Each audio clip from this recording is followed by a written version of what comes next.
Shalom. Kita baca Amsal 23. Bila engkau duduk makan dengan seorang pembesar, perhatikanlah baik-baik apa yang ada di depanmu. Taruhlah sebuah pisau pada lehermu bila besar nafsumu. Jangan ingin akan makanannya yang lezat, itu adalah hidangan yang menipu. Jangan bersusah payah untuk menjadi kaya. Tinggalkan niatmu ini. Kalau engkau mengamatinya, lenyaplah ia, karena tiba-tiba ia bersayap, lalu terbang ke angkasa seperti Raja Wali. Jangan makan roti orang yang kikir, jangan ingin akan makanannya yang lezat, sebab seperti orang yang membuat perhitungan dalam dirinya sendiri, demikianlah ia.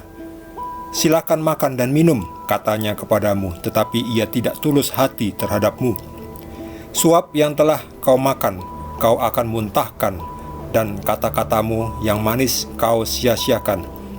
Jangan berbicara di telinga orang bebal, sebab ia akan meremehkan kata-katamu yang bijak. Jangan engkau memindahkan batas tanah yang lama dan memasuki ladang anak-anak yatim, karena penebus mereka kuat. Dialah yang membela perkara mereka melawan engkau.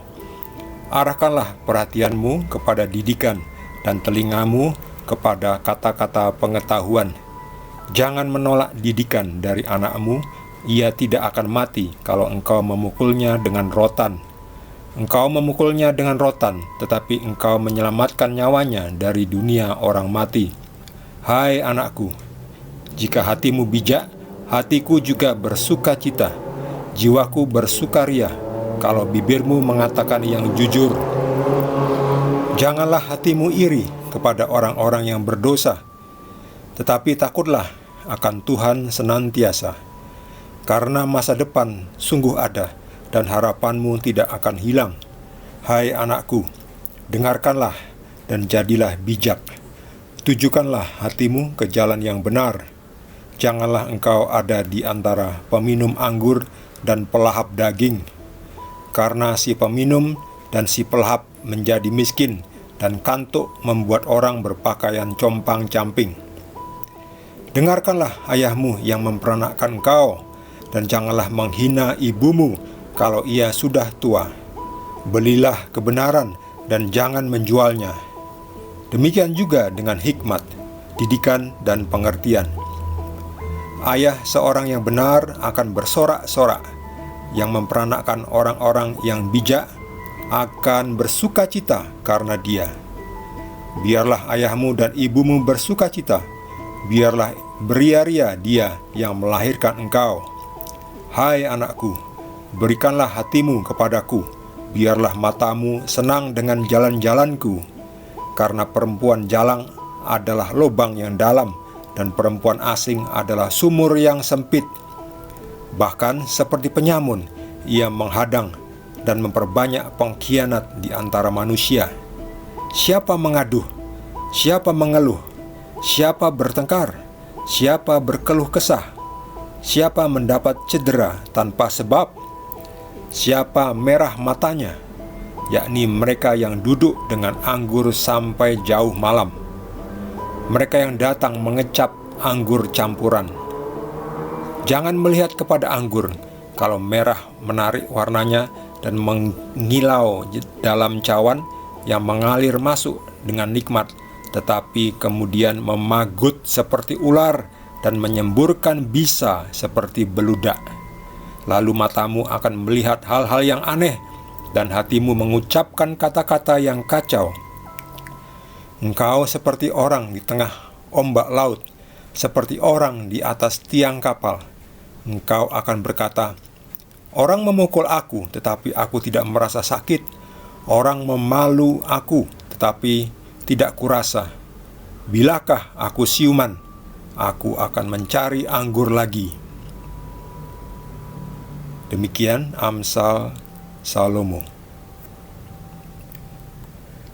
Amsal Salomo berisi nasihat-nasihat yang cerdas, kalimat-kalimat yang pintar, bijaksana, karena Salomo ini terkenal akan kebijakannya. Ini adalah ayahnya, yaitu Raja Daud. Kita belajar dari Amsal 23 ini. Salah satunya, jangan bersusah payah untuk menjadi kaya. Tinggalkan niatmu ini. Kenapa? Jangan berusaha payah menjadi kaya. Bersikukuh, mati-matian menjadi kaya. Karena kekayaan itu adalah anugerah Tuhan. Jangan kita semata-mata hidup ini mencari kekayaan. Kalau hanya mencari kekayaan, Anda mati-matian berusaha, tapi setelah Anda mati, kekayaanmu itu tidak kamu nikmati. Siapa yang akan mewarisi itu? Usaha payahmu tidak akan ada gunanya, tidak ada gunanya. Untuk apa mencari-cari? Bersusah payah. Kuncinya adalah bersusah payah, mati-matian ya. Ya, kita semua butuh kekayaan, butuh uang maksudnya. Itu jelas. Kita hidup di dunia ini masih butuh. Bukan berarti lalu kita disuruh untuk menjadi miskin melarat. Bukan itu.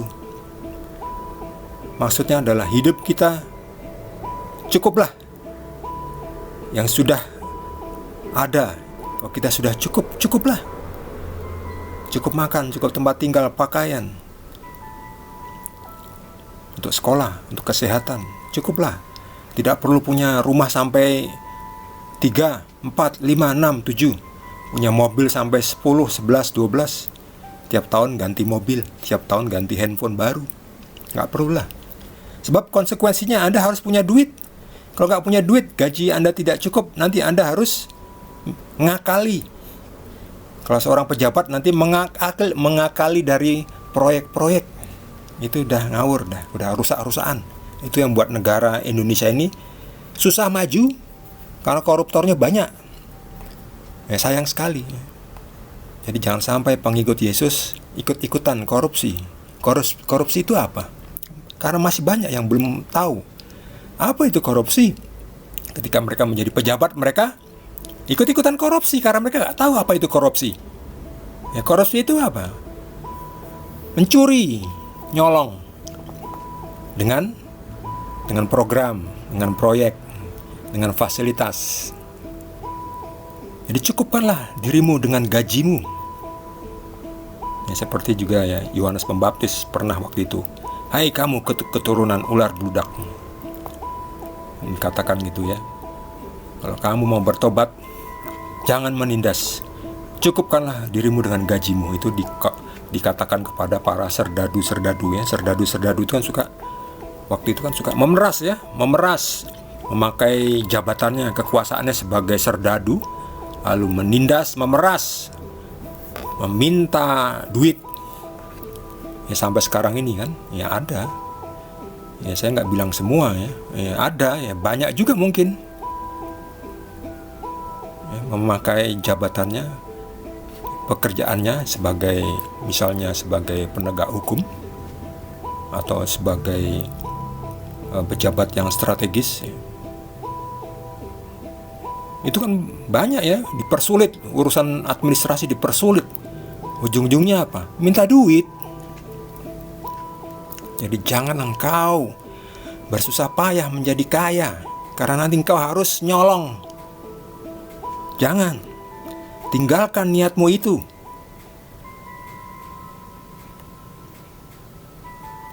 Arahkanlah perhatianmu kepada didikan dan telingamu kepada kata-kata pengetahuan. Itu orang pintar mau dididik. Ada itu orang yang gak mau dididik. Ada ya. Apalagi dididik oleh orang yang lebih muda ya. Jangan menolak didikan dari anakmu. Meskipun kecil, Tuhan juga memakai orang yang kecil untuk mendidik kita. Para doktor, profesor, orang yang bergelar master, S2, S1, merasa pintar. Lalu ketika diskusi dengan seorang lulusan SD, kamu kan cuma lulusan SD. Nanti dulu.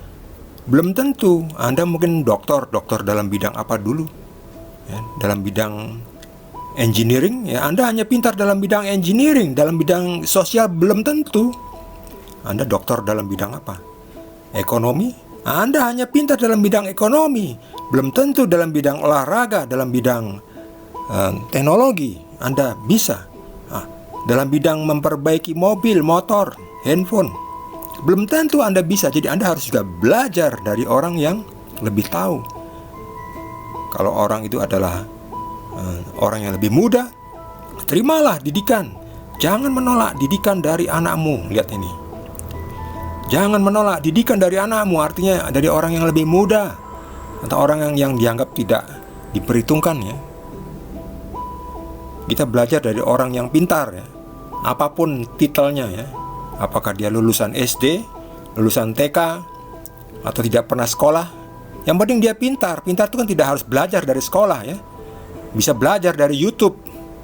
Sekarang ini nggak perlu harus mati-matian susah payah sekolah tinggi-tinggi, ujung-ujungnya juga harus cari duit. Jadi kita bisa belajar dari manapun. Dari sekarang sudah ada Google. Kita tidak perlu harus capek-capek pergi ke perpustakaan. Dulu masih harus ke perpustakaan mencari ilmu, ya, baca-baca buku, pinjam buku. Sekarang sudah ada YouTube, sudah ada Google, sudah ada internet. Tinggal klik, Anda butuh apa, butuh informasi apa. Ya, saya sering menggunakan Google itu untuk menanyakan berapa jumlah penduduk negara Australia, berapa jumlah penghasilan rata-rata penduduk di Korea, di Jepang, berapa jumlah penganut agama ini di sebuah negara itu. Langsung keluar itu, ya. Saya nggak perlu pergi ke perpustakaan. Dan hal-hal yang seperti ini nggak perlu dipelajari di bangku kuliah. Ini sekarang bisa belajar dari internet, ya. Punya akses internet, kita bisa jadi pintar. Sudah ada YouTube, bisa belajar cara memasak, cara perbaiki mobil. Saya belajar dari YouTube cara ganti kopling mobil, cara perbaiki motor. Saya belajar dari YouTube. Jadi pintar. Jadi jangan menolak didikan dari siapapun, ya. Orang pintar itu mau belajar, mau mendengarkan.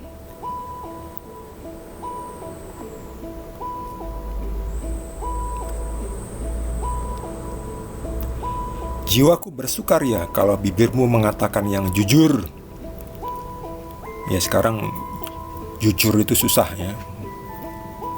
Orang yang jujur pun belum tentu berani jujur, ya. Ketika berhadapan dengan bosnya, atasannya, mau ngomong jujur takut nanti apa? Takut dipecat, takut nggak dapat kontraknya tidak diperpanjang, lalu nganggur, nggak punya duit, takut. Lalu ya sudahlah, saya asal bapak senang saja, ya, asal bos senang, ya. Jadi nggak mengatakan yang jujur, ya. Jujur itu sekarang susah.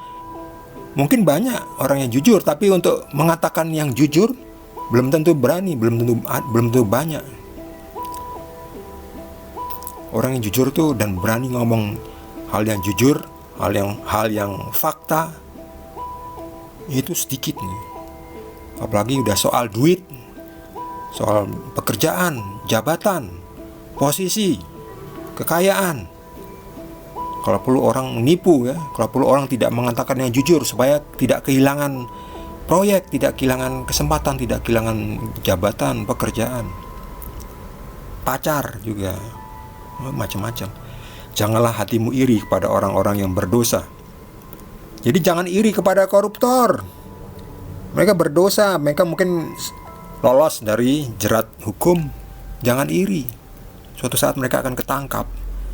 Kalau perlu laporkan supaya dia ketangkap dan ditunjukkan bukti-buktinya. Memang sekarang itu kita harus pintar, harus menunjukkan bukti, nggak asal menuduh. Buktinya, siapkan bukti. Dengan begitu kamu tidak perlu iri kepada orang-orang yang pencuri, pembohong, curang. Takutlah akan Tuhan senantiasa. Dengarkanlah ayahmu yang memperanakan engkau, dan janganlah menghina ibumu kalau ia sudah tua. Ya betul, jangan. Mereka adalah orang tua yang wajib sesuai dengan ajaran Tuhan. Hormatilah ibu bapamu. Ya kalau kita sudah tua juga kita jadi pikun, kita jadi lambat, kita jadi sakit-sakitan ya. Yang kita minta anugerah sama Tuhan supaya kita bisa sabar melayani, menyayangi ibu bapa kita. Belilah kebenaran dan jangan menjualnya. Mau beli tapi jangan menjualnya. Maksudnya apa ya? Artinya ya, kita mencari kebenaran ya, dengan cara apapun, dengan usaha, tapi yang dicari kebenaran ya, bukan kekayaan ya. Benaran, truth. Tapi jangan menjual kebenaran demi mendapatkan keuntungan. Jadi menjual kebenaran itu artinya apa ya? Ya kita mungkin artinya mengabaikan, tidak membeberkan kebenaran. Artinya itu Anda menjual kebenaran ya, untuk mendapatkan keuntungan. Jangan menjual kebenaran sehingga Anda tidak punya kebenaran. Seperti kata Yesus juga, jangan memberikan roti kepada binatang buas, sebab binatang itu akan memakan roti itu dan kembali menerkam engkau. Jadi jangan melemparkan roti kepada hewan buas, binatang buas. Roti itu untuk anak ya. Jangan kau, hal-hal yang baik itu jangan dibuang-buang, diberikan kepada setan maksudnya ya. Artinya jangan beri setan jalan, jangan beri iblis kesempatan untuk menjadi batu sandungan bagi kita.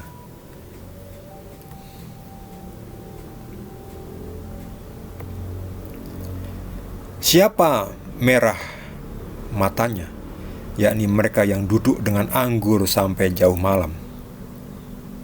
Ya maksudnya ini Salomo itu bicara soal mabuk.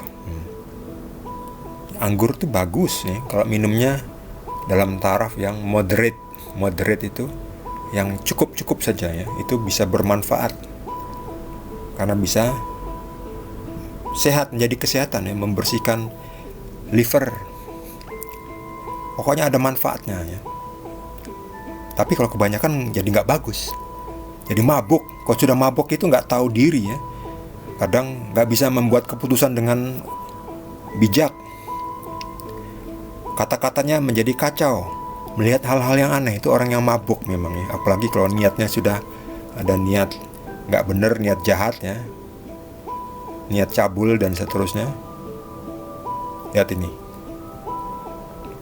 Ketika engkau mabuk, aku tidak merasa sakit. Aku tidak kurasa ketika aku dipalu.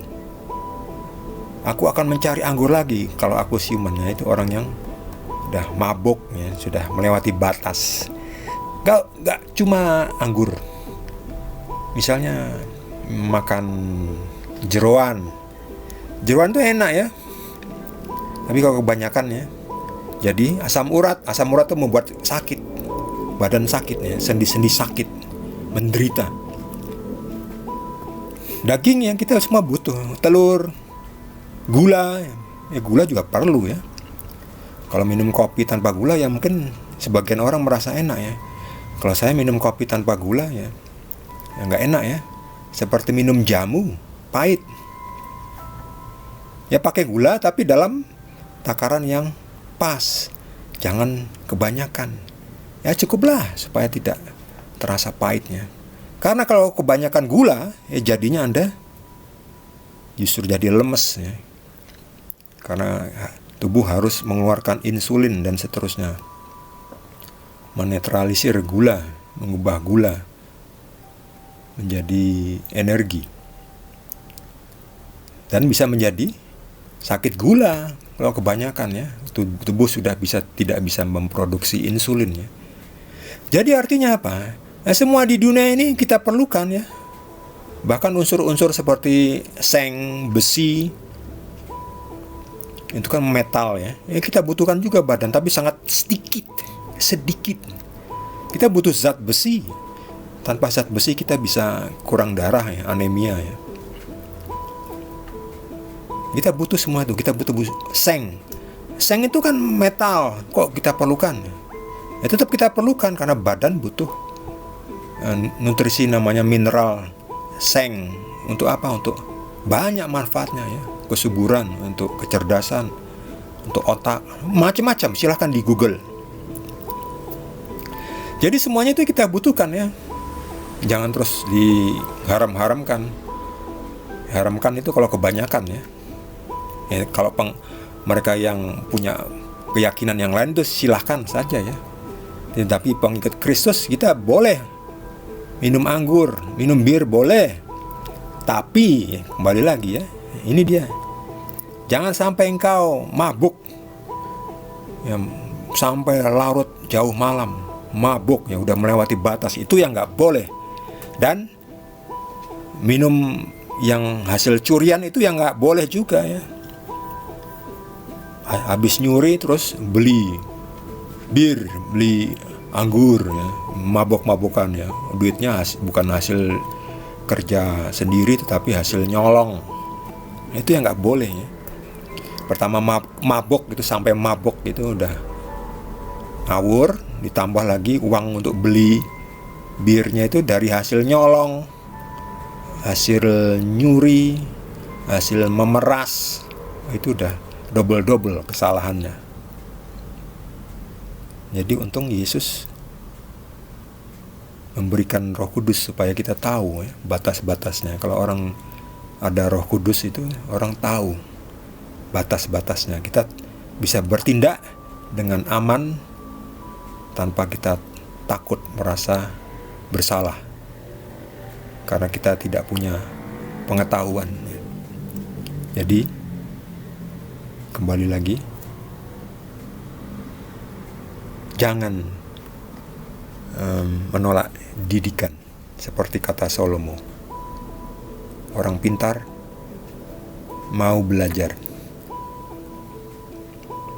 yang benar ya. Orang pintar juga pintar memilah mana ajaran yang benar dan mana ajaran yang salah. Dipilah, kita terima yang baik, ajaran yang baik. Ajaran yang gak benar, apalagi ajaran yang ngawur, yang bohong, yang tidak sesuai fakta sejarah, tinggalkan. Ikut Yesus. Yesuslah jalan, kebenaran, dan hidup. Tidak ada yang bisa datang kepada Bapa di surga, tidak ada yang bisa masuk surga jika tidak melalui Yesus. Bagi saudara yang mendapatkan tambahan pencerahan, boleh juga berbagi dengan kita semua. Yang belum subscribe, jangan lupa di subscribe dan juga di like. Kita akan lanjutkan dengan Amsal berikutnya. Terima kasih. Tuhan Yesus berkati kita semua.